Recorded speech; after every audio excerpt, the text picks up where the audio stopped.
ஒழிப்போம் என்று சொல்லி ஆட்சிக்கு வந்த இந்த ஆட்சியில் பொதுவெளியில் போதைப்பொருள் உபயோகித்த அமைச்சர் இல்லி சரத்குமாரை கண்டித்து தமிழகம் முழுவதும் திராவிட முன்னேற்றக் கழக மாணவர் அணியின் சார்பில் ஆர்ப்பாட்டம் நடைபெற்றது. ஒரு ஜனநாயக நாட்டில் ஆர்ப்பாட்டத்திற்கு அனுமதிப்பது ஒரு அரசின் கடமை. ஆனால் இந்த ஆர்ப்பாட்டத்தில் ஈடுபட்டவர்களை உடனடியாக கைது செய்து ஆர்ப்பாட்டத்தையே நடத்த விடாமல் இந்த அரசு பல்வேறு முயற்சிகளை மேற்கொண்டு தமிழகம் முழுவதும் இந்த கைது நடவடிக்கையை கையாண்டிருக்கிறது.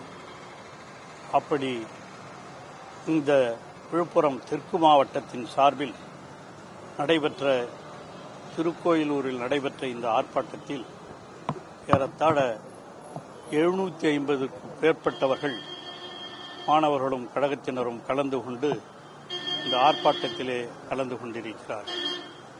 அவர்களையெல்லாம் உடனடியாக கைது செய்து இங்கே இந்த மண்டபத்திலே அடைத்து வைத்திருக்கிறார்கள்.